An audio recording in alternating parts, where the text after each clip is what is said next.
cumprimentos, mas queria em primeiro lugar começar por saudar, nesta sessão da leitura, a presença, por um lado, em nome da Secretaria de Estado da Comissão Parlamentar de Igualdade, a doutora Fátima Duarte, que está em representação da Sra. Secretária de Estado, a doutora, o vice-presidente da IFCP, o presidente Paulo Pereira, a presidente da SIG, a doutora Fátima Duarte, mas é a representação da própria SIG, a presidente da SIG,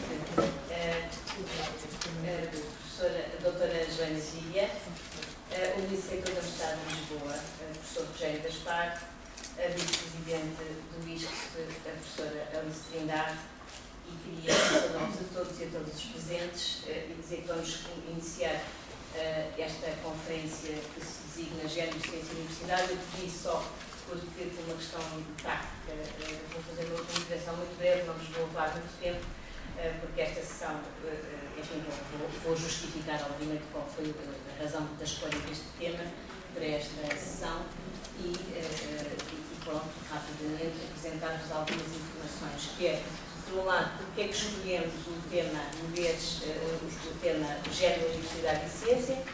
De facto, aí desse lado não sei muito bem, se quiserem colocar por este lado, talvez seja mais confortável. E falar brevemente do SEG das 2 anos de história, não é? Não sei se é que de facto aqui há um problema que teremos um dia que resolver do ponto de vista técnico para poder ser mais confortável a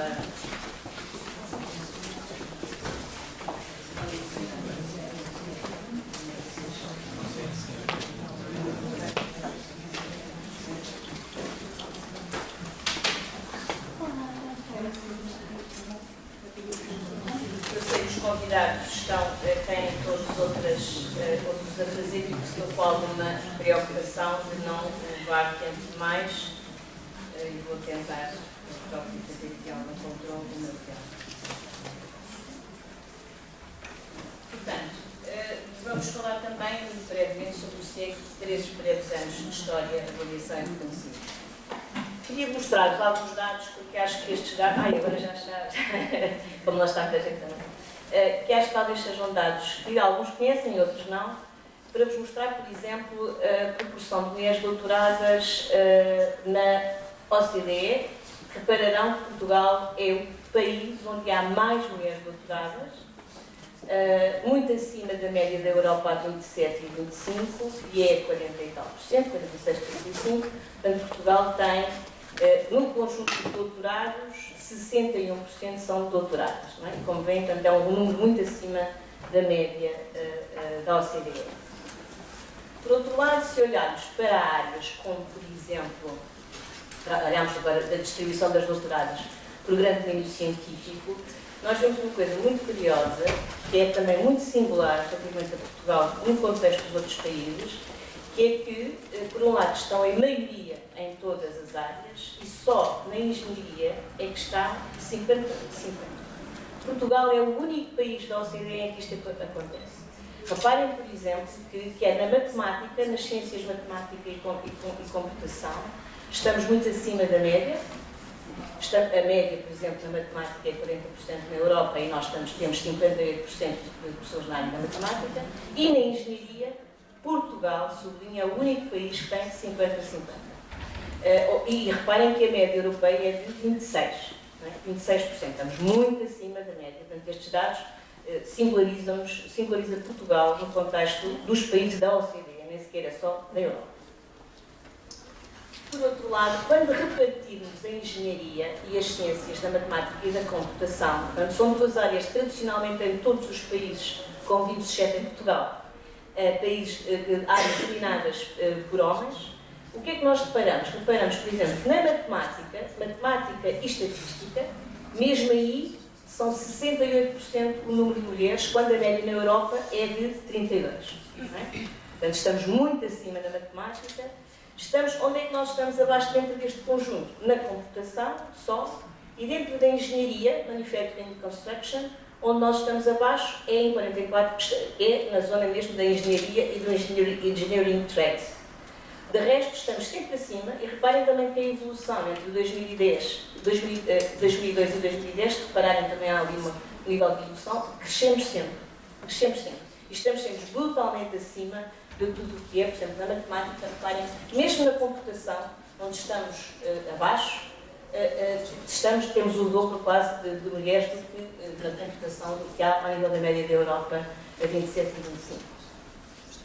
Por outro lado, em contraste, vemos que as mulheres que estão à frente das instituições da educação superior em Portugal, estamos em terceiro lugar a contar por isso. Portanto, é um contraste brutal. É um contraste brutal que mostra aquilo que temos falado ao longo do tempo, que é a desigualdade no acesso aos cargos de direção na ciência, num país tão singular quanto em termos de distribuição das áreas científicas dos seus doutorados e doutorados. Quando vamos, por exemplo, lá que se chama o glass ceiling, o teto de vidro, não é? O que é que nós reparamos? É que dois problemas. Um é que Portugal está ali pelo meio, o glass ceiling é quanto maior, a partir de um é desequilíbrio, não é? Portanto, é um obstáculo para chegar aos lugares de topo. Bom, portanto, nós estamos a meio da tabela, não somos os piores, mas também há piores que nós, mas não estamos bem. E, sobretudo, uma coisa que é incrível é que nós regredimos, portanto, entre 2004 e 2010. Portanto, o glass ceiling aumentou em vez de diminuir. Com o número, quando vemos que, por exemplo, em número de doutorados dentro das áreas científicas, as coisas colocaram de forma diferente. Bom, tudo isto se reflete numa coisa que é, portanto, a questão da assimetria salarial e o chamado gap salarial. Reparem, por exemplo, que, à medida que aumenta o nível de escolaridade, aumenta o gap salarial. E onde é que o gap salarial é maior? Entre homens e mulheres. Precisamente nos doutorados. Ou seja, a expressão daquilo que vimos atrás, precisamente. Não é? Não estão nos postos de direção, apesar de existirem, e, portanto, evidentemente que isto se reflete, logicamente, nos salários. Portanto, isto é muito claro, não há discussão sobre o problema das desigualdades, elas estão aqui chapadas de uma maneira claríssima. Portanto, em síntese, temos indicadores muito favoráveis na participação feminina em todas as áreas científicas, temos o mesmo lugar singular de Portugal na Europa, contrariando os estereótipos como os da falta de capacidade ou vocação feminina para as matemáticas e para as engenharias. Portanto, aqui não temos disto. Surpresa? Bem, porquê? Só por desconhecimento, não é? Porque há estudos em Portugal que ajudam a explicar, algumas de nós têm escrito sobre isto, estes indicadores de certa maneira surpreendentes, e, portanto, mas não têm tido visibilidade para além de grupos específicos nestas áreas. O CIEC propõe-se precisamente, como centro de investigação científica, a convocar os extensos contributos que as teorias de género, os estudos sobre as mulheres e o feminismo têm dado para dar visibilidade e para explicar as claras desigualdades que estes dados revelam. São temas complexos que pedem análises rigorosas, fundamentação e demonstração, tal como em qualquer outra área científica, e cujos resultados de investigação possam servir, tal como na medicina, para intervir sobre as realidades que queremos mudar. É que nestes temas há mesmo questões paradoxais. Usando um termo, aliás, que a Virginia Ferreira já há muito tempo usou. É antigo, os paradoxos são antigos. É que, embora se demonstre que há mais diferenças intersexos que intersexos, e do que se trata é de construção social da diferença, os obstáculos naturalistas biologistas persistem, não se percebendo que, mais do que as diferenças biológicas, pesam as experiências de vida diferentes, o acesso a recursos distintos, as desigualdades de poder. E como temos feito importantes avanços na lei, ainda mais se possa fazer, estes contribuem por vezes como efeito de ecrã, fazendo crer que há de facto igualdade, quando na realidade, quanto mais clara é a afirmação da igualdade de direitos, maior é a percepção do paradoxo da persistência das desigualdades, que não são só de género, mas também são de classe, de etnia, de orientação sexual, entre outras. Aliás, sem uma análise mais profunda, como se compreenderia que no século XXI, na nova Universidade de Lisboa, no momento da sua nomeação, a nova equipa reitoral não tenha incluído nenhuma mulher, apesar do Conselho Geral ser presidido por uma mulher.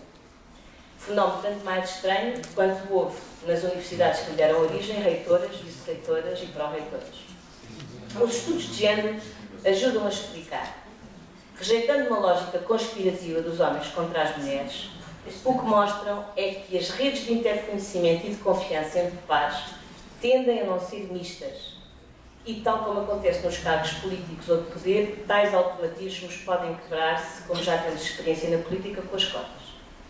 Trata-se também de problemas de poder, de dominação masculina e de desvalorização e subordinação feminina, que quando se fala, por exemplo, de violência de género, se entendem facilmente, mas quando se procura aplicar esta perspectiva a realidades mais diversas, como a da ciência ou o mundo académico, se tem mais dificuldade ou se resiste mesmo a entender.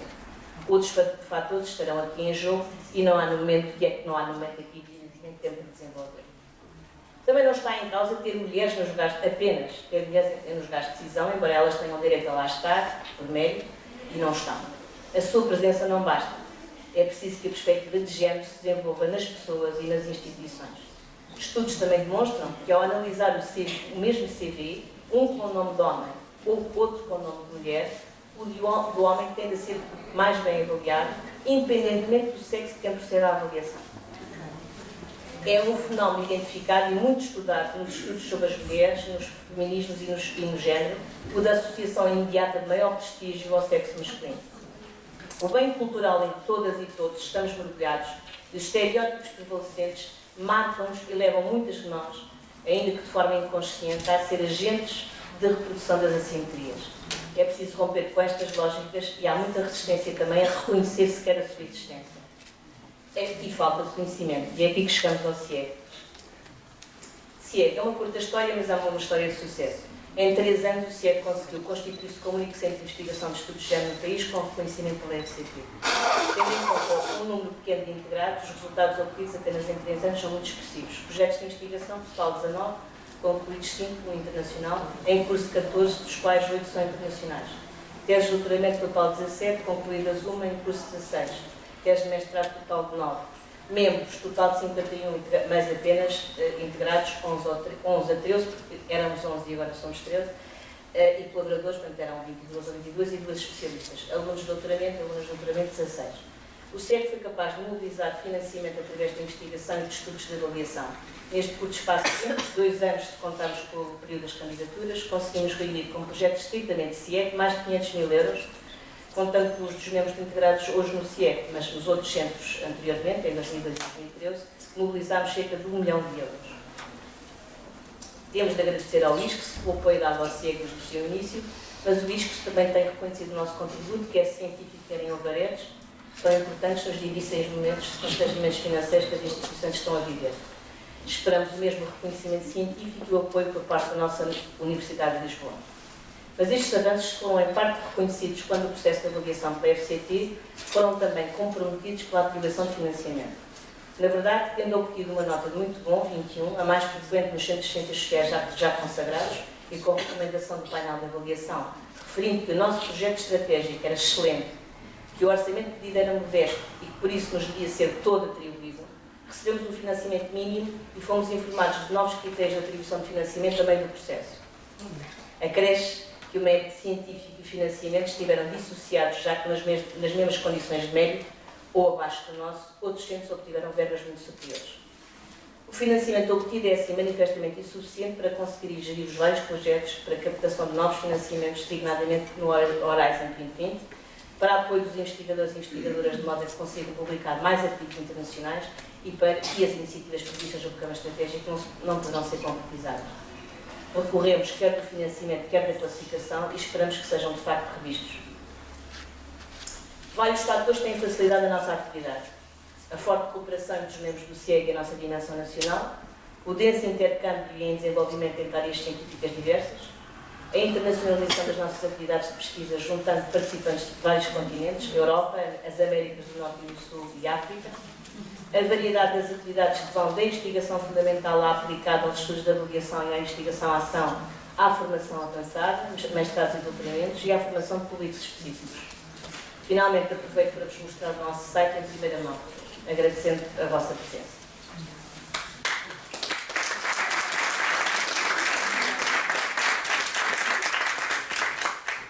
Provavelmente, não sei se vou conseguir passar aqui o site.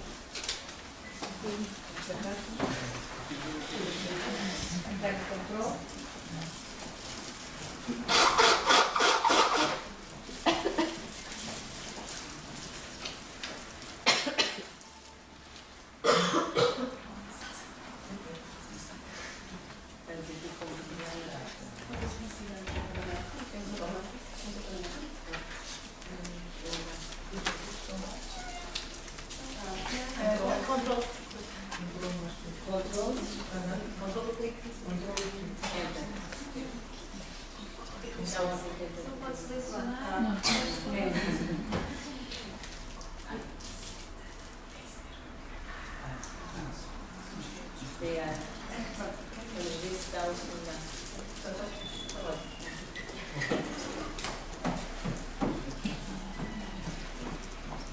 Só um segundo, enquanto também estão pessoas a entrar ainda, eu sei que...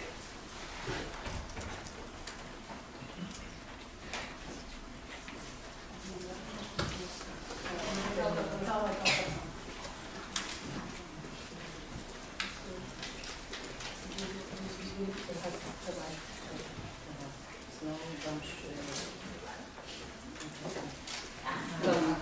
Finalmente.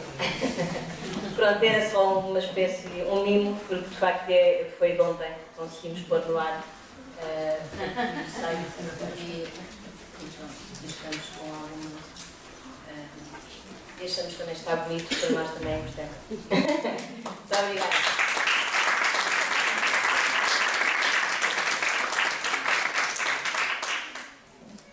Agradecia então o Presidente do MCT, o Secretário, o Presidente da CIC, a Senhora Presidente da CIC, o Secretário.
Bom dia e muito obrigada por estarem todos presentes. Agradecia, naturalmente, em primeiro lugar, à coordenadora do CIEG, à professora Anália Torres, por esta oportunidade que de novo temos aqui no Instituto, aquela celebração do terceiro aniversário do CIEG, algo que há 3 anos nós vimos todos nascer e que neste momento acarinhamos com todo o gosto.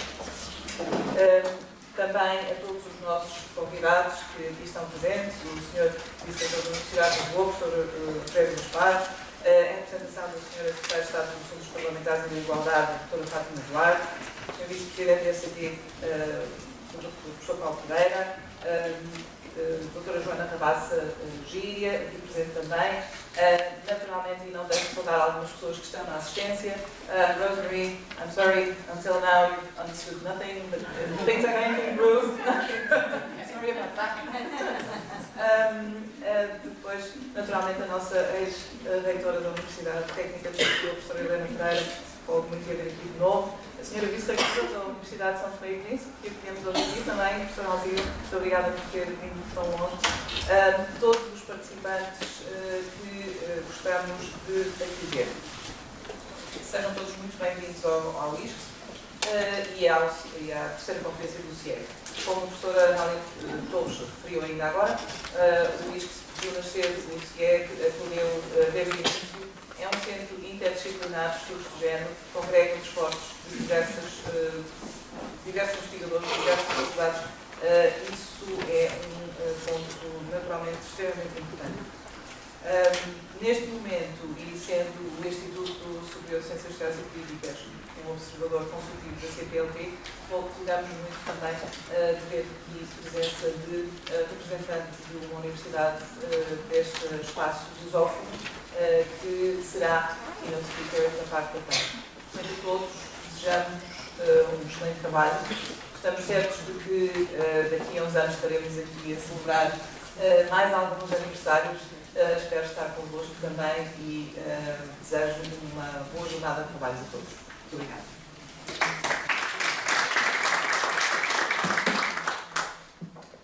Bom dia a todos. Em primeiro lugar, trazer as saudações do Reitor António Cruz Serra, que não está presente porque está em Moçambique, em viagem oficial desde ontem. E gostaria também de vos dizer 2 ou 3 coisas. Em primeiro lugar, obviamente, saudar o Centro de Investigação de Estudos de Género, o seu terceiro aniversário, as iniciativas que tem desenvolvido, mas dar-vos um tom positivo relativamente àquilo que é esta universidade, que é uma universidade completamente diferente daquela em que todos nós vivemos há 3 anos atrás, ou há 2 anos e meio atrás. Foi um processo complexo, foi um processo longo. Eu tenho uma memória vívida do que costumo dizer o T0-1, quando se iniciou a primeira discussão no Conselho Geral da Universidade Dita Clássica de Lisboa. E recordo que naquele dia apenas 4 pessoas naquela sala acreditavam verdadeiramente que fosse possível avançar neste processo. Foi um processo, eu diria, largamente participado. Em alguns momentos, para alguns, talvez demasiado democrático, mas um processo que valeu a pena e um processo que eu recordo foi um processo votado democraticamente nas 18 escolas, aprovado por unanimidade, aprovado pelos 2 Conselhos Gerais e aprovado pelo Conselho Geral misto das 2 universidades. Foi um processo extremamente interessante, no qual nós estabelecemos uma estratégia para os próximos anos. Eu recordo aqui àqueles que hoje às vezes perdem um pouco no barulho das luzes, com os novos regulamentos, os cortes da FCT e os cortes do Ministério das Finanças, que nós em setembro de 2012, quando desenhámos o programa estratégico para esta nova universidade, desenhámos um programa estratégico assente numa universidade polinuclear. A Universidade de Lisboa não é igual às outras universidades, no sentido de que hoje em Portugal apenas 2 universidades reconhecem autonomia às suas escolas. E uma delas, a nossa congênere Universidade Nova de Lisboa, já anunciou publicamente que quer mudar de vida, porque ao decidir aderir ao modelo fundacional, a primeira consequência é o fim da autonomia das escolas. E, portanto, a realidade em que nós estamos é uma realidade em que a participação dos nossos 76 centros de investigação e das nossas 18 escolas faz parte de uma matriz que nós quisemos, que nós queremos e que nós desenvolvemos todos os dias. E, portanto, este modelo é um modelo que determina depois um conjunto de responsabilidades que são também diferentes. Determina que essas 18 escolas e esses 76 centros de investigação têm a responsabilidade de PSI de desenvolver as suas áreas de especialização. Determina a responsabilidade da reitoria da Universidade de Lisboa de agregar estrategicamente as grandes áreas em macroprojetos e fizemos isso com as 3 redes temáticas interdisciplinares já a funcionar, a Rede da Saúde e a Rede do Mar, formadas logo em setembro-outubro de 2013, a Rede do Agroalimentar e Floresta, formada em março de 2014.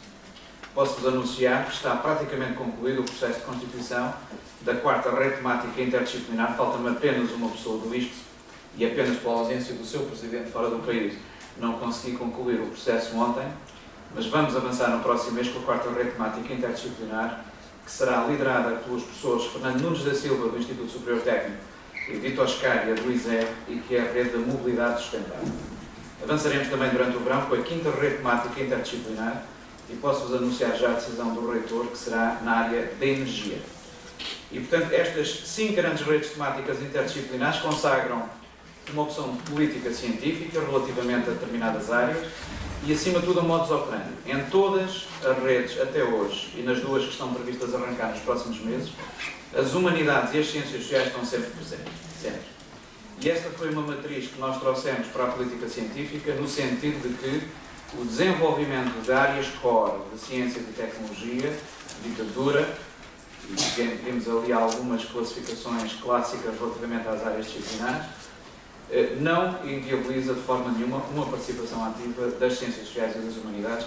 E, aliás, as primeiras conferências anuais das redes que se realizaram durante o ano 2014 e as segundas conferências anuais das redes que se vão realizar na semana de 15 a 18 de junho no Salão 9 da Reitoria da Universidade de Lisboa, demonstraram e vão novamente demonstrar isso também.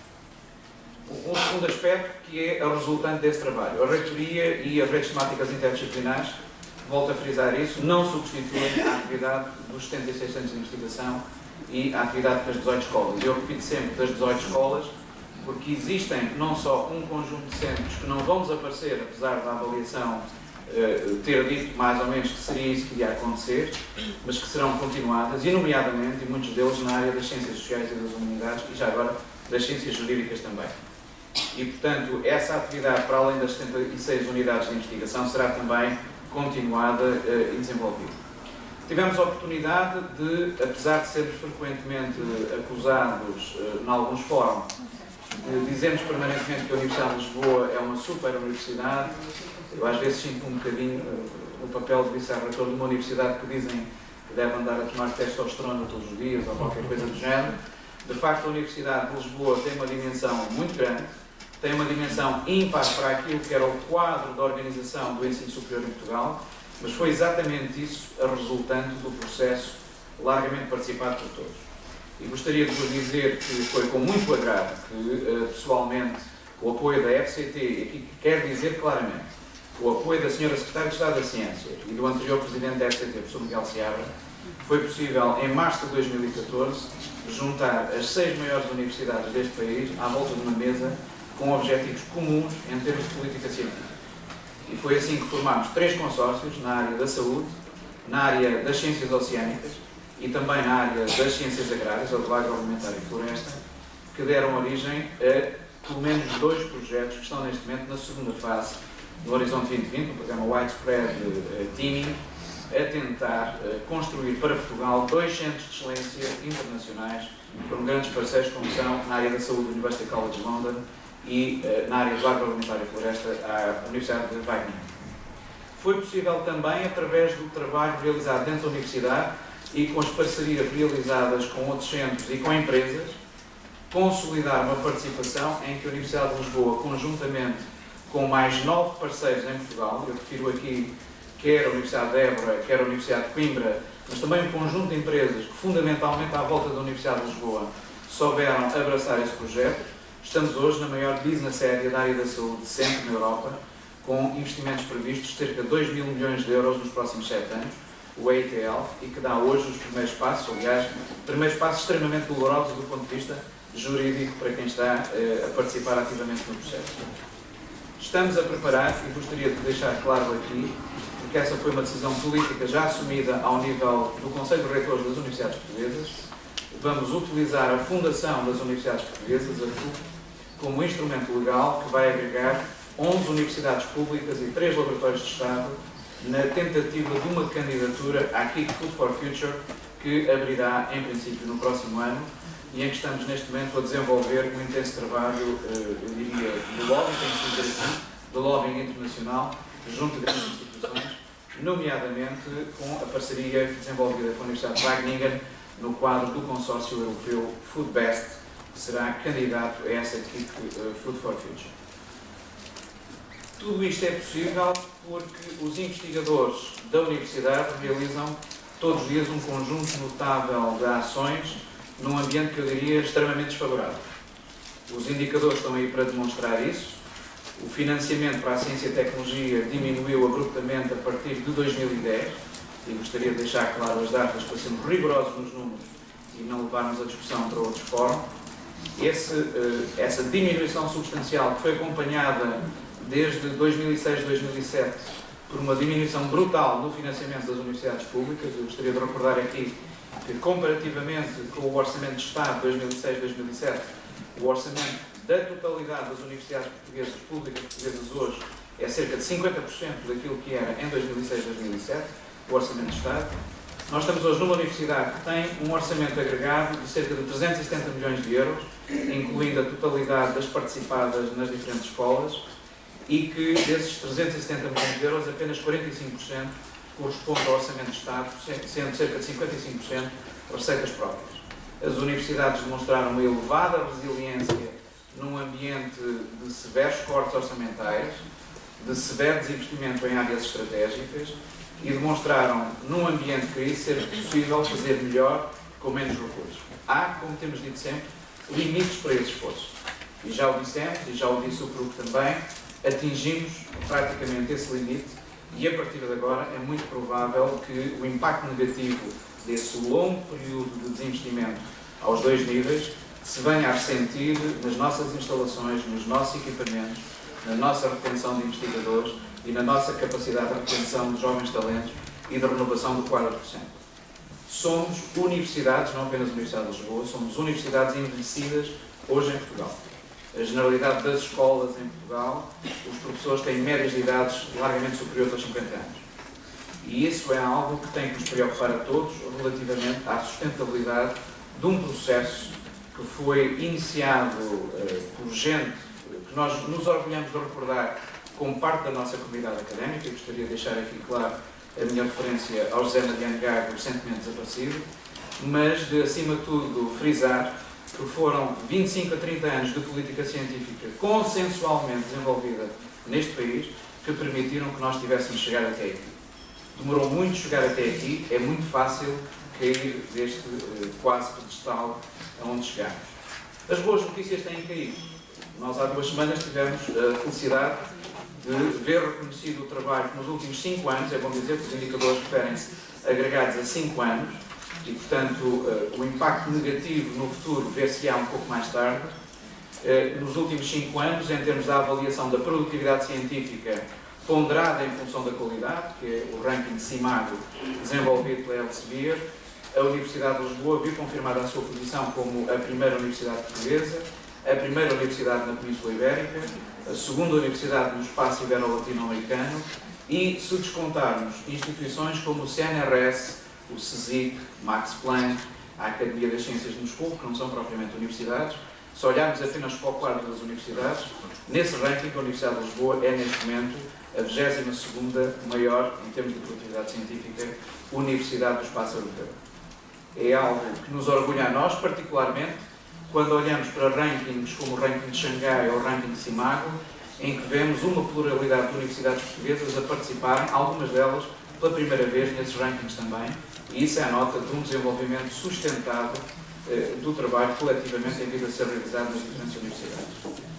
Finalmente, e para não me alongar demasiado, dizer também que é com uma enorme preocupação, e já o fizemos sentir ao nível ministerial e de secretário de Estado, de pastas para além da pasta da nossa tutela, nomeadamente na discussão sobre o Portugal 2020 durante o ano passado, e temos-lo feito sentir sistematicamente ao nível da Comissão de Coordenação e Desenvolvimento Regional de Lisboa e Valdo Tejo, e também ao nível da respectiva tutela, que é com enorme preocupação que verificamos uma falta de visão estratégica sistemática relativamente a 2 questões que nos perseguem do ponto de vista do trabalho que desenvolvemos. E que são elas que hoje nos permitem, apesar de tudo, estar presentes no time e pelas más razões, que são aquilo que se chama o baixo nível de inovação. Somos considerados como low performance a nível europeu, e essa low performance tem a ver exatamente com a baixa capacidade de translação da investigação que fazemos nas universidades, e na nossa também, para o tecido empresarial e para a área económica. Esse é um trabalho ao qual nós temos vindo a dar resposta.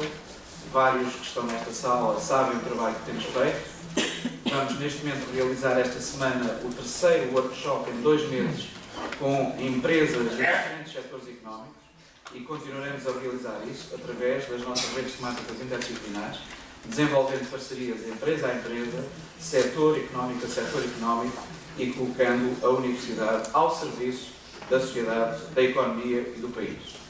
Mas preocupa-nos que haja uma falta de visão estratégica relativamente às consequências já visíveis dos cortes efetuados nos recentes anos. Portugal e a região de Lisboa, em particular, a região em que nos situamos e onde operamos fundamentalmente, em 2011 estávamos já colocados relativamente a um nível de high performance, em termos de capacidade de inovação. Os menos desenvolvidos dos high performance, diria eu. Se nós olharmos para os indicadores de 2007, de 2009, de 2011, de 2013 e 2014, nomeadamente o Regional Innovation Scoreboard, nós verificamos que houve uma inversão de tendência.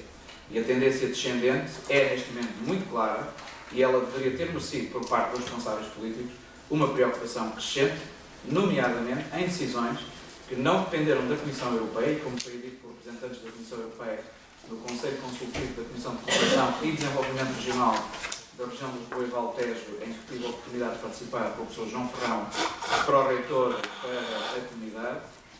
Foram decisões políticas do governo português que levaram a que a região de Lisboa e Valdo Tejo não participou na generalidade dos programas nacionais consignados no Portugal 2020. O facto do Programa Operacional Regional de Lisboa ter aumentado de 250 milhões para 838 milhões para os próximos 7 anos não invalida que cerca de 12 mil milhões de euros que estão em 4 programas nacionais são áreas que estão completamente vedadas à única região do país que tem potencial científico e tecnológico capaz de mobilizar e de agregar o país e as empresas a nível internacional. E termino frisando este aspecto com os números. Só na Universidade de Lisboa, nos últimos 5 anos, concentrou-se 1/3 do financiamento competitivo nacional de ciência e tecnologia público. Na Universidade de Lisboa, e apenas na Universidade de Lisboa, e existem outras universidades na região de Lisboa, como é óbvio, concentraram-se quase 40% dos financiamentos FP7, 38,57%. Estes são números oficiais que resultam da compilação de dados efetuada pela Fundação para a Ciência e Tecnologia no âmbito da distribuição de verbas através do Programa Incentivo. E esses dados são absolutamente claros ao demonstrarem que a capacidade de agregar o país e ter uma política nacional se faz com e através de Lisboa, não sem e excluindo a região de Lisboa. Apesar de tudo, a Universidade de Lisboa tem, desde a sua fundação, esta universidade em julho de 2013, um lema que todos recordam, está na parede da aula magna, que é de Lisboa para o mundo. E nós vamos continuar a trabalhar de Lisboa para o mundo, em todas as áreas disciplinares, e contarei, obviamente, também com a professora Anália Torres, com isto, e também com a área de intervenção do CIE, relativamente ao trabalho que temos para desenvolver no futuro. Muito obrigado.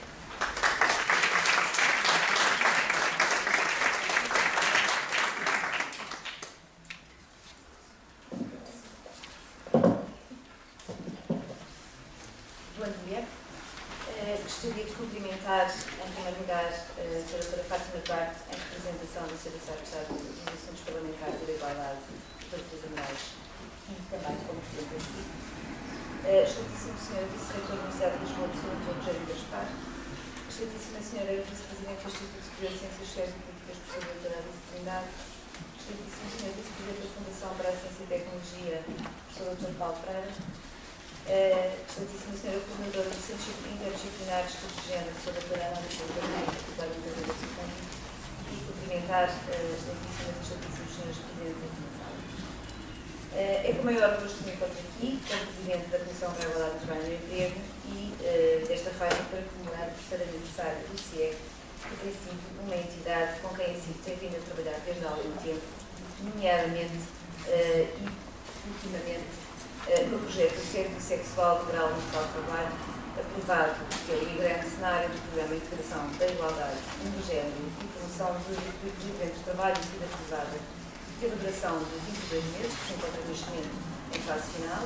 É um projeto em que a CIT é a entidade produtora, contou também com parceiros como a Autoridade para as Condições de Trabalho, o Centro de Estudos Judiciários, SERGE, a Ordem dos Advogados, a Câmara Municipal de Lisboa, a Grafos Publicidade e um parceiro norueguês, KPS, Norwegian Association of Local and Regional Activities. O projeto tem como finalidade dispor de informação objetiva e atualizada sobre o fenómeno do assédio sexual laboral no local de trabalho em Portugal, de suporte à ação das autoridades públicas, mas também a das entidades empregadoras e dos trabalhadores e das trabalhadoras e dos seus e das suas representantes na prevenção e combate ao assédio no local de trabalho, fazendo o diagnóstico e a caracterização do fenómeno, sensibilizando quer as vítimas ou as potenciais vítimas, quer os agentes que atuam na área do trabalho, Inspeção do Trabalho, Ministério Público, juízes e juízas, trabalhadores e trabalhadoras, entidades empregadoras, para a existência de práticas de assédio no local de trabalho e ainda trocando experiências e boas práticas com a Noruega.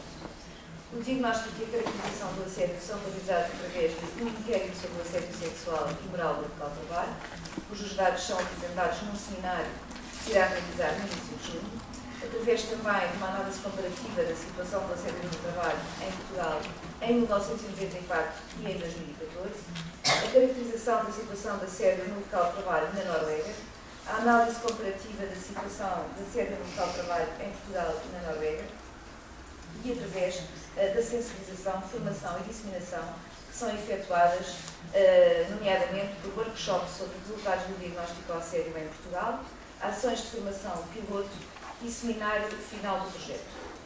Os produtos finais serão constituídos por um relatório de diagnóstico e caracterização de assédio sexual e moral no local de trabalho no nosso país, por módulos de formação sobre prevenção e combate ao assédio sexual e moral no local de trabalho e por materiais de formação e sensibilização sobre assédio também sexual e moral no local de trabalho.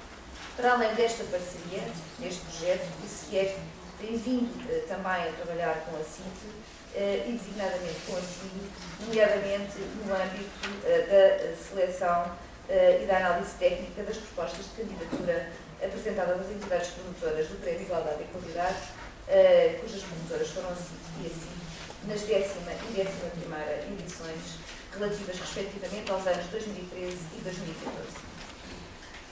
Naturalmente, não poderei deixar de aproveitar a ocasião para apresentar brevemente a CIT e o que ela é em Portugal. Trata-se de um mecanismo nacional com atribuições no que respeita à promoção da igualdade e não discriminação entre homens e mulheres, que foi criado em 1979, contando hoje com já quase 36 anos.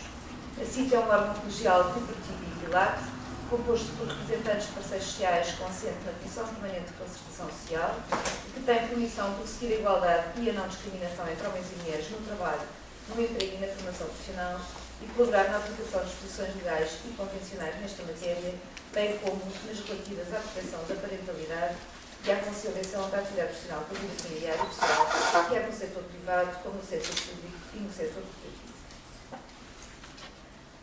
Muito resumidamente, as principais atribuições da CIT são as de emitir parecer prévio ao despedimento de trabalhadoras grávidas, puérperas e lactantes ou de trabalhador no gozo de licença parental, a de emitir parecer prévio no caso de intenção de recusa pela entidade empregadora de autorização para trabalho a tempo parcial ou inflexibilidade de horário a trabalhadores e trabalhadoras não filhos menores de 12 anos, a de emitir pareceres em matéria de igualdade e não discriminação entre mulheres e homens no trabalho e no emprego, competindo ainda analisar as comunicações das entidades empregadoras sobre a não renovação de contrato de trabalho em termo de trabalhadora grávida, puérpera ou lactante, ou de trabalhador durante o gozo de licença parental, isto numa interpretação corretiva do Código do Trabalho, apreciar ainda queixas, prestar informação e apoio jurídico através do site, através da linha verde, por atendimento presencial, correio eletrónico e apreciar a legalidade de disposições em matéria de igualdade entre mulheres e homens nos instrumentos de regulamentação coletiva de trabalho e divulgar anualmente indicadores sobre a matéria, designadamente no âmbito do relatório anual sobre a igualdade a apresentar à Assembleia da República nos termos da Lei 10 de 2001.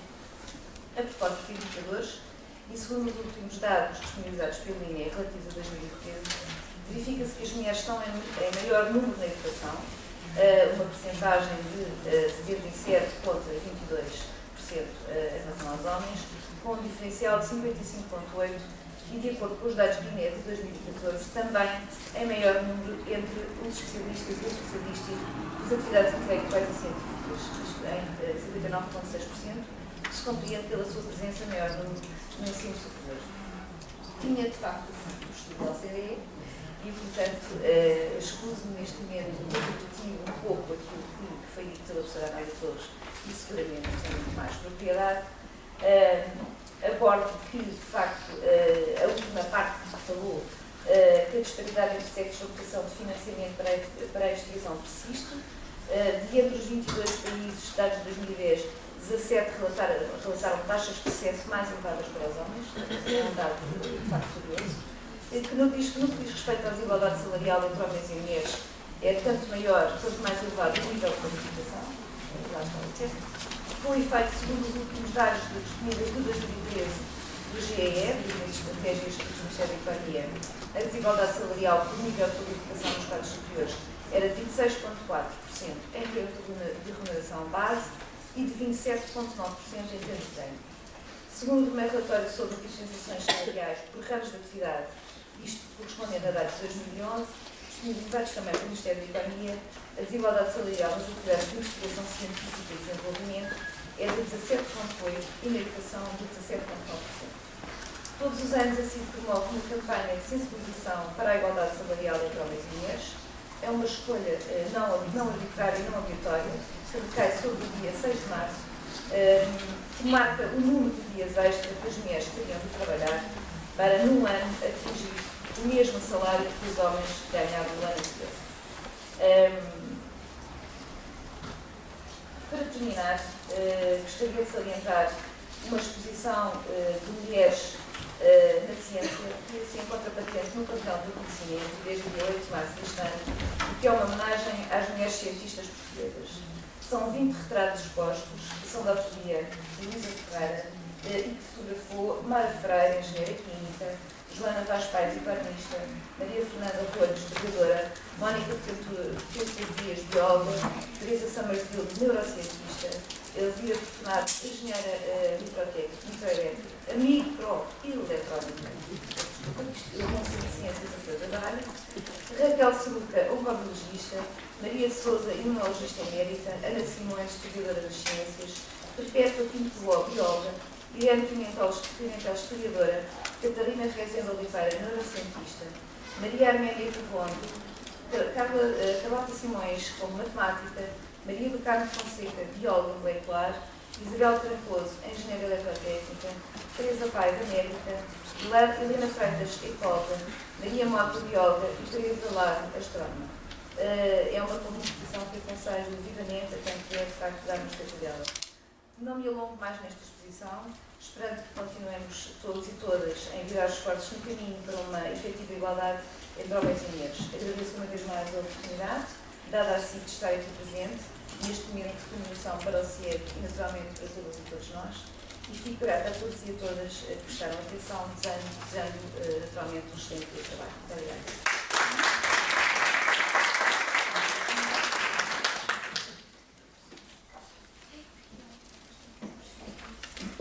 A todos e todas, saúde da mesa, professora Amália Torres, coordenadora do Centro de Estudos Interdisciplinares de Género, professora Alice Trindade, vice-presidente do Instituto Superior de Ciências Sociais e Políticas, doutora Joana Gíria, presidente da Comissão para a Igualdade no Trabalho e no Emprego, vice-presidente da Fundação de Ciência e Tecnologia, professor Calpeira, e vice-reitor da Universidade de Lisboa, professor Rogério Gaspar.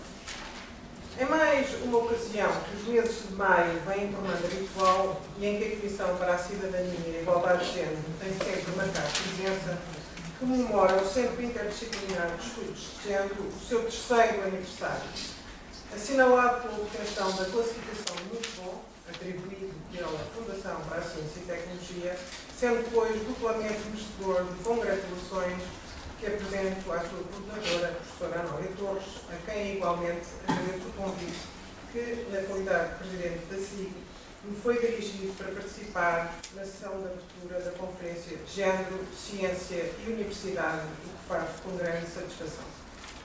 Em sessões anteriores, fez-se notar aliás, bastante paralelismo de atribuições, bem como os vários pontos de encontro do percurso do CIEG com a atividade do Serviço da Administração Direta do Estado, que tem por missão garantir a execução das políticas públicas no âmbito da cidadania e da promoção e defesa da igualdade de género e de combate à violência doméstica e de género e ao tráfico de seres humanos, e como tal, entidade coordenadora, entre outros, do 5º Plano Nacional para a Igualdade de Género, Cidadania e Não Discriminação 2014-2017.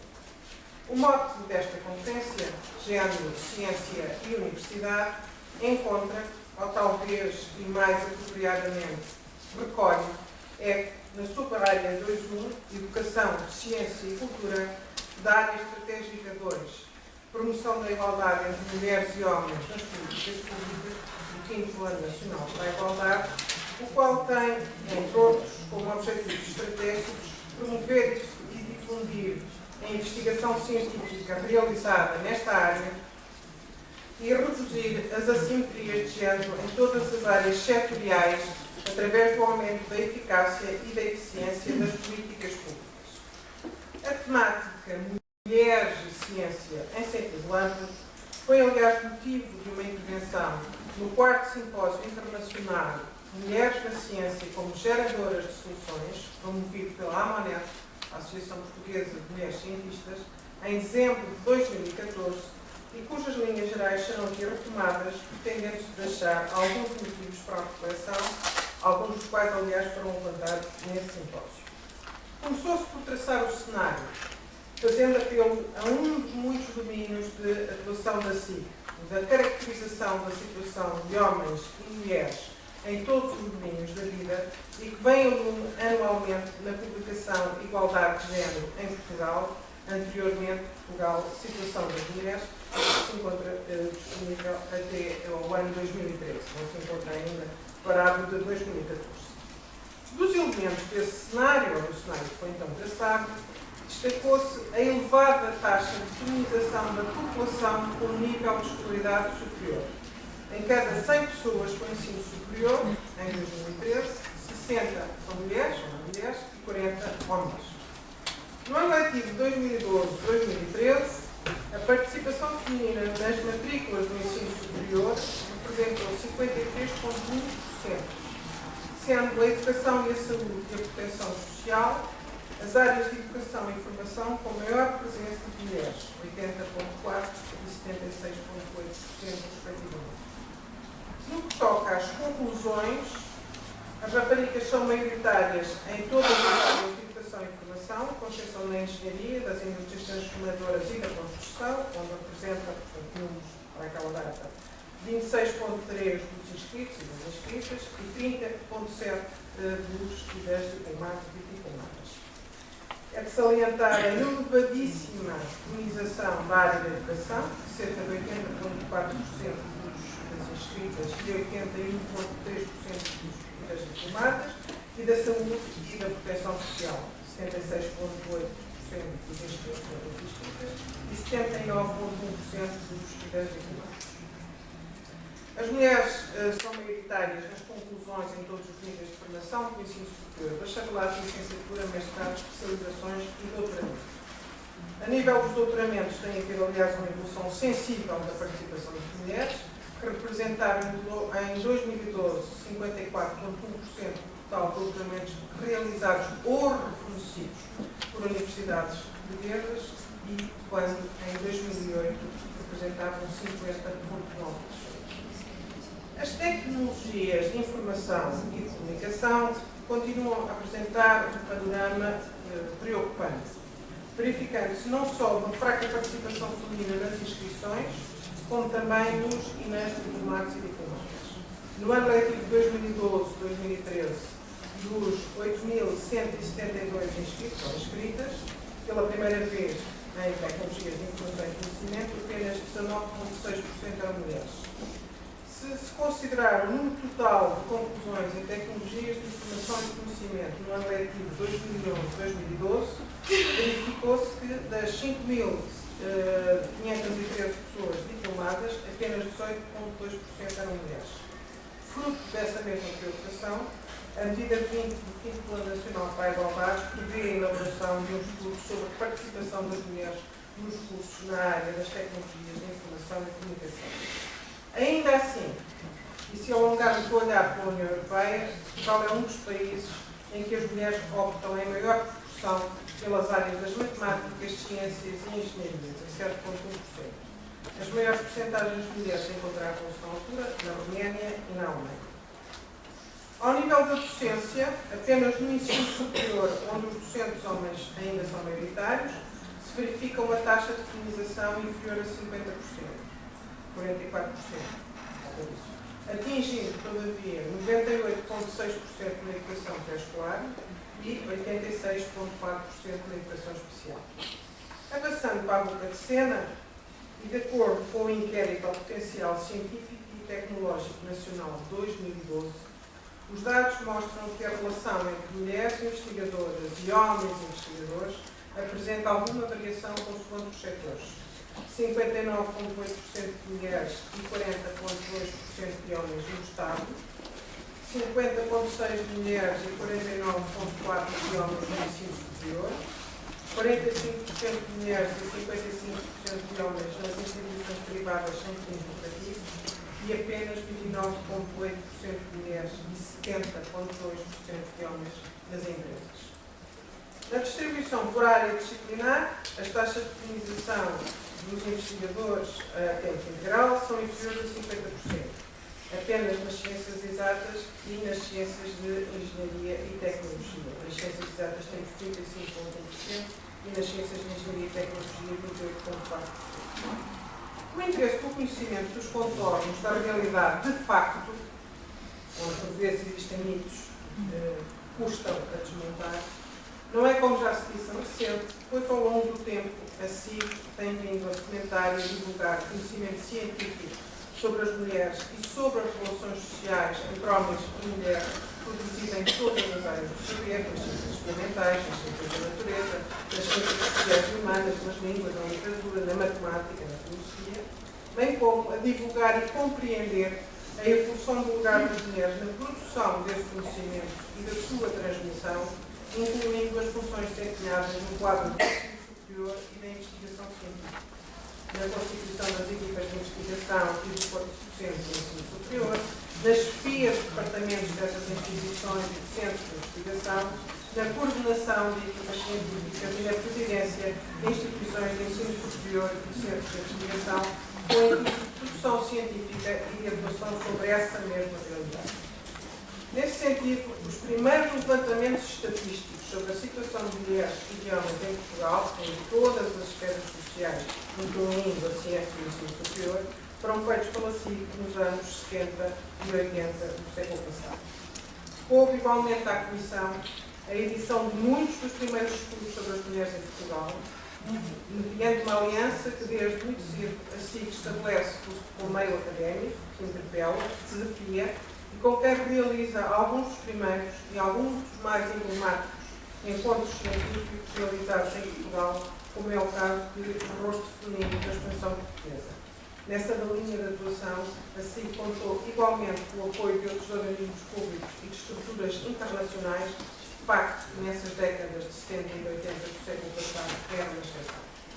A organização de seminários e a edição de publicações constituem as duas estratégias desenvolvidas pela Comissão desde o início do seu funcionamento, já remonta a 75, embora na altura em regime de instalação, para a divulgação da produção científica em estudos sobre as mulheres.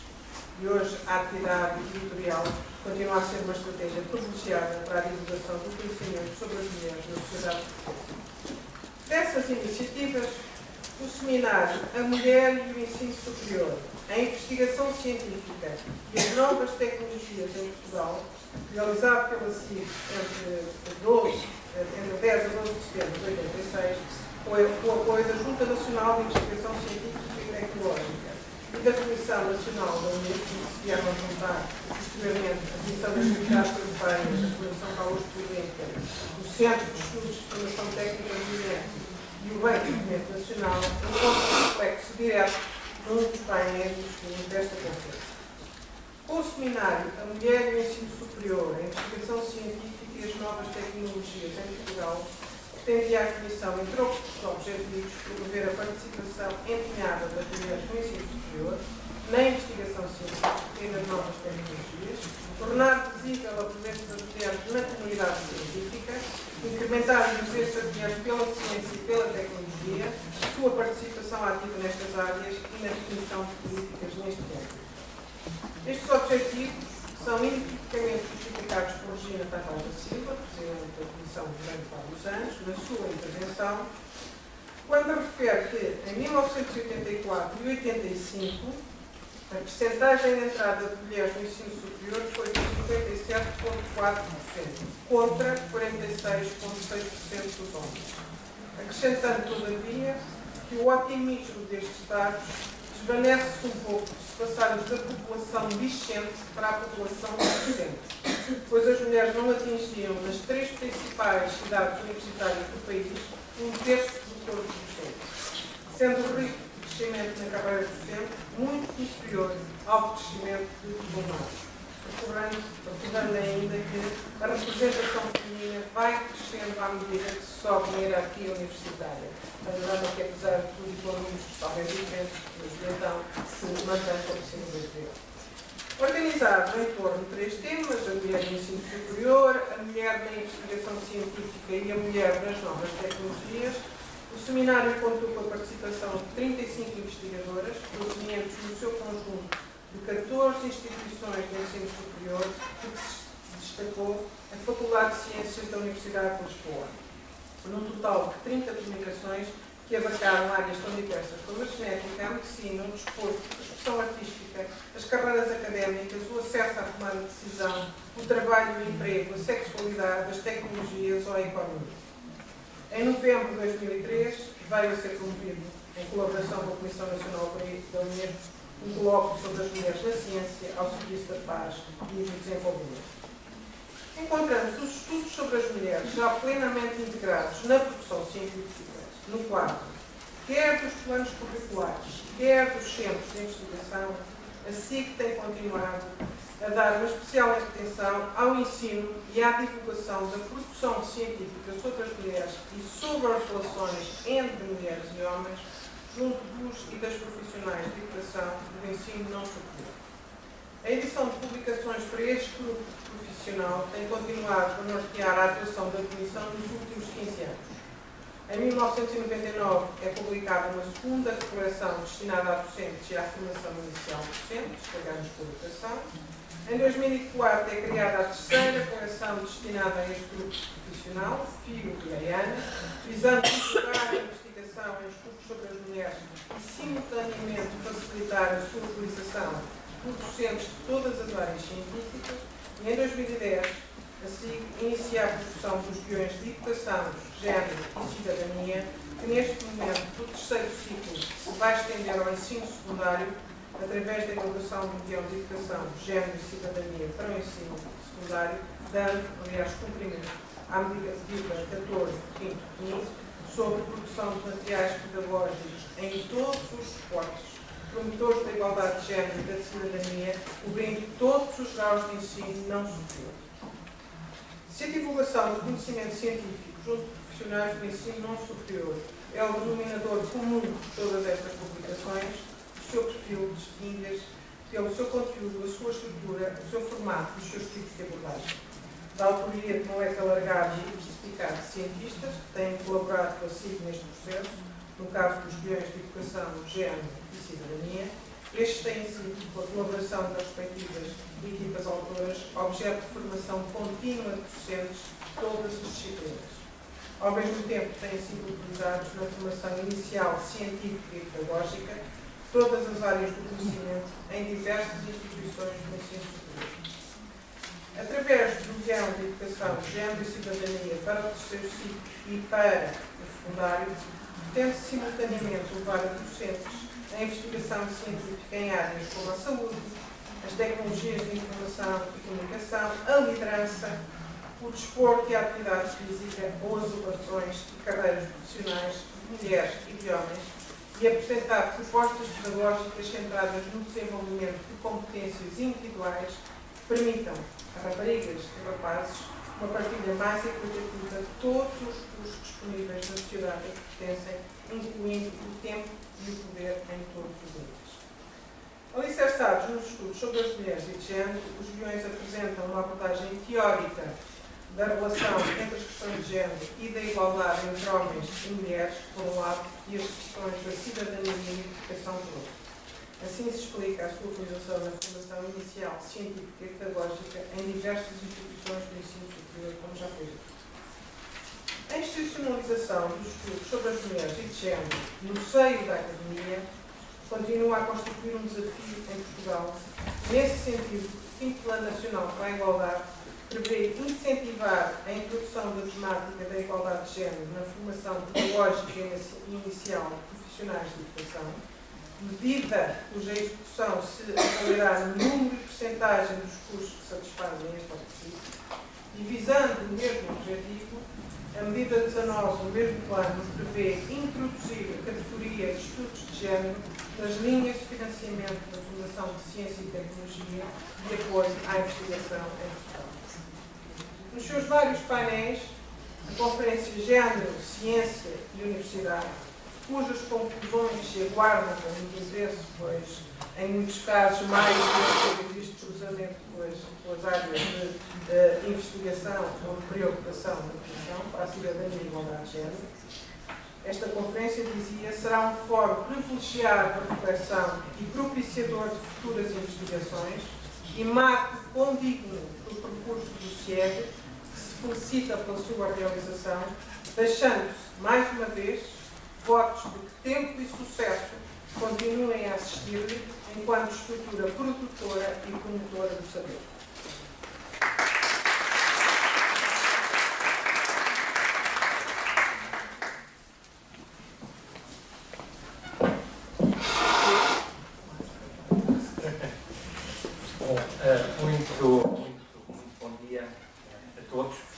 e a todas. Eu peço desculpa, eu não vou utilizar talvez durante a minha curta exposição a linguagem politicamente correta do género, que provavelmente, por razões várias, não estou habituado a fazê-la e seria pretensioso usá-la hoje de uma maneira diferente. Em todo caso, enfim, sendo o último a falar, eu tenho talvez a vantagem de,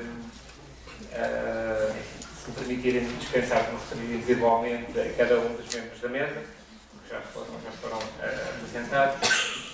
Tenho também o desafio de, enfim, e a dificuldade acrescida de tudo o que é importante ter sido, provavelmente já dito, e com mais propriedade e por pessoas que sabem sobre o assunto bastante mais do que eu.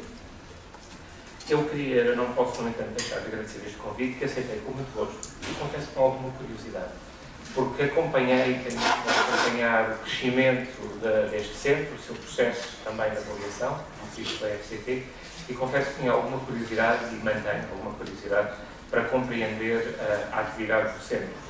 A vantagem de estar no Conselho Diretivo da FCT é justamente essa, é que nos confrontamos com uma diversidade grande de atividades científicas e de centros, e portanto é muito rico.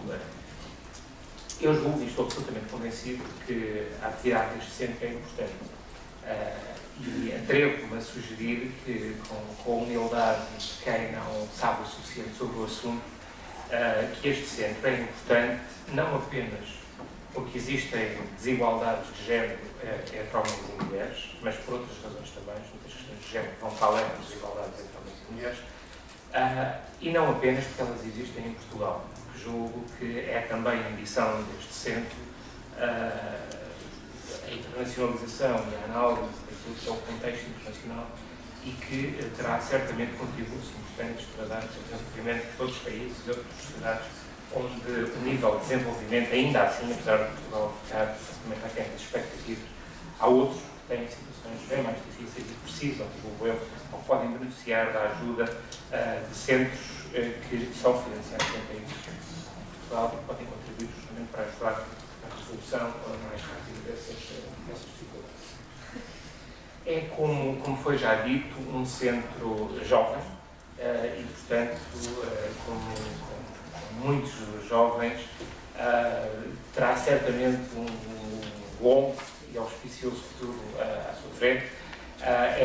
Julgo que é muito curioso ver o ímpeto e a vontade de fazer e de crescer rapidamente que este centro tem.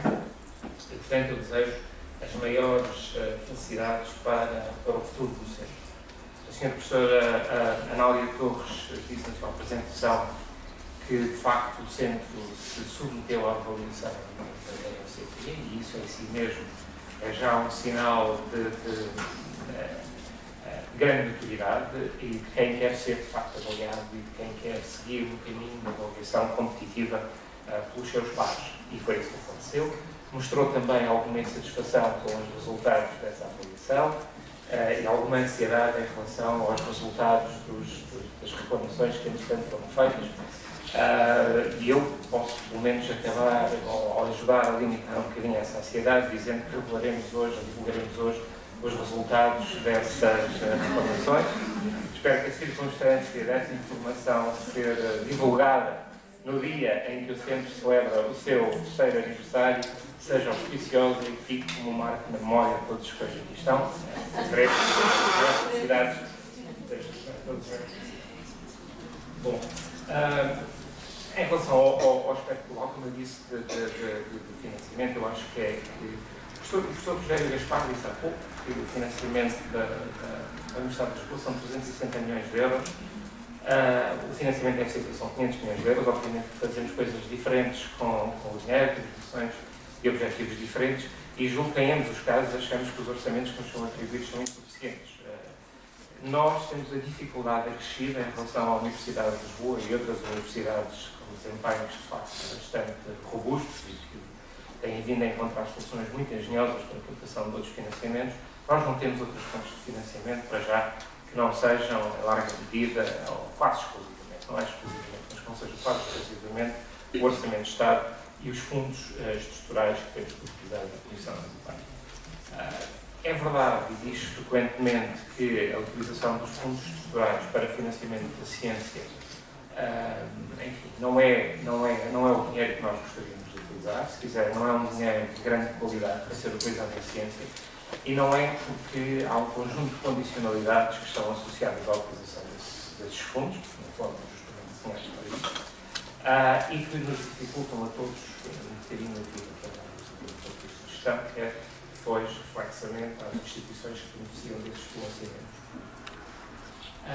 Gostaria de pedir que esse financiamento seja maior, tanto mais, como disse o professor Rogério Gaspar, houve, e bem, em 2010, um decréscimo de investimento em ciência, o financiamento da FCP foi um bocadinho afetado, depois houve, não muito, mas foi um bocadinho afetado, depois houve alguma reposição no último ano, entre fundos estruturais e orçamento de Estado, mas, como digo, seria desejável mais dinheiro, se tivéssemos mais dinheiro, podíamos fazer uma avaliação de qualidade igual, naturalmente a qualidade da avaliação não está dependente da utilização, não está dependente dos fundos que temos para financiar o sistema, mas poderíamos recompensar as unidades que têm as melhores classificações, provavelmente com financiamento mais apropriado à execução dos planos estratégicos futuros que propuseram. Eu gostaria também só de fazer uma pequena referência, porque é um assunto que é muito caro, muito próximo, e ao qual o professor José também se referiu, que tem a ver com esta aparente dicotomia entre ciência dita fundamental, baseada na curiosidade e inovação. E, em particular, também ao papel das ciências sociais e das humanidades, quer no desenvolvimento científico em Portugal, quer naquilo que está proposto para o desenvolvimento científico na Europa. Como sabem, a estratégia de Portugal tem sido, por razões várias, tem reproduzido, na essência, muitas das grandes opções que têm sido tomadas pela Comissão Europeia. Neste último, no que se respeita a este último ponto, a integração das ciências sociais e humanidades nos grandes programas de financiamento, em particular no Horizonte 2020, é, como sabem, uma questão que tem sido acompanhada com preocupação, com alguma preocupação, em alguma cidade também, por muitos dos investigadores na Europa que se dedicam ao estudo das ciências sociais e das humanidades, porque existe, porque o modelo de financiamento é distinto, e porque o modelo de financiamento pode sugerir que, aparentemente, existirá menos financiamento para as ciências sociais e para as humanidades. A proposta da Comissão, de certa forma virtuosa ou bondosa, mas não totalmente 100%, é que, de facto, há um desafio societal que é importante, no qual as ciências sociais e humanidades podem e devem contribuir de forma significativa, e que inclui outras coisas, sociedades inclusivas. Existe, de facto, uma proposta de que as ciências sociais e humanidades sejam introduzidas e sejam inseridas de forma transversal em todos os outros desafios societais. O que faz sentido, quer dizer, é difícil imaginarmos desafios como o envelhecimento ativo e saudável das populações sem que se contemple a dimensão social e a dimensão, desde a economia, todos os outros aspectos das questões sociais que se colocam com o envelhecimento das populações. Portanto, eu julgo que a abordagem e a estratégia do Centro Interdisciplinar de Estudos de Género, ao assumir-se enquanto Centro Interdisciplinar, tem, de certa forma, traduz, de certa forma, uma abordagem que me parece útil ao convocar saberes disciplinares vários e ao explorar justamente as fronteiras entre esses saberes disciplinares para contribuir para muitos destes desafios sociais. É cumprimento também sempre por esta abordagem. Finalmente, eu gostava de dizer mais uma coisa, só se me permitem, em relação a toda esta discussão que tem vindo a ocorrer acerca da inovação e do nosso déficit de inovação. Foi aqui dito que Portugal, que somos em Portugal low performers, que temos indicadores de inovação escassos, reduzidos em muitos casos. O que é verdade? Isto é, temos alguma dificuldade em reduzir o conhecimento que é produzido em valor, não só valor económico, mas também valor social, mas mais valor económico. Os indicadores sempre não se falam sobre valor económico. Eu estou convencido, posso estar enganado, mas estou absolutamente convencido, e disse que também a semana passada numa reunião em Bruxelas, que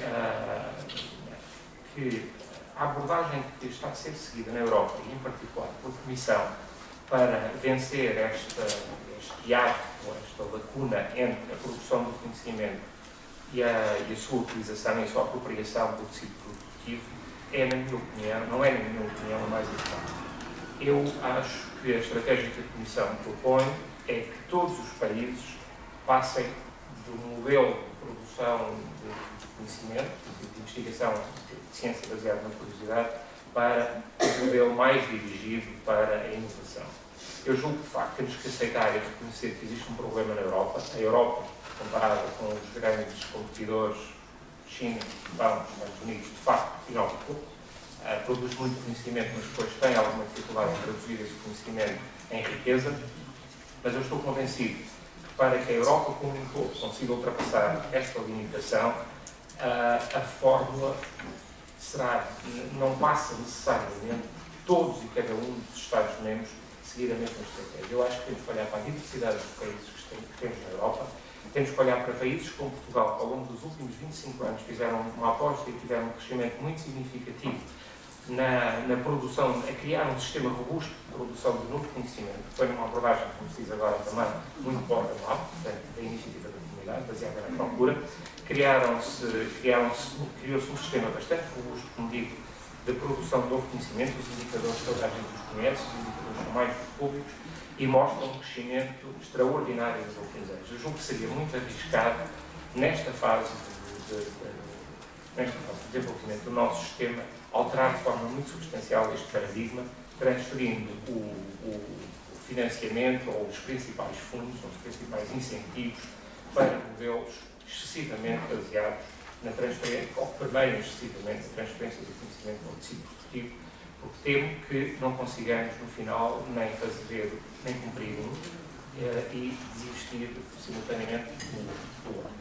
Portanto, eu acho que temos todos que pensar na Europa, que a Europa, efetivamente, como um todo, tem um problema, mas que a solução para resolver esse problema deve atender à diversidade de cada um dos seus Estados-membros e encontrarmos, cada um de nós, a melhor solução para contribuir globalmente para uma solução que seja aquela que se deseja. Portanto, temos olhar, julgo eu, com alguma prudência para esta mudança, ou para esta mudança de paradigma.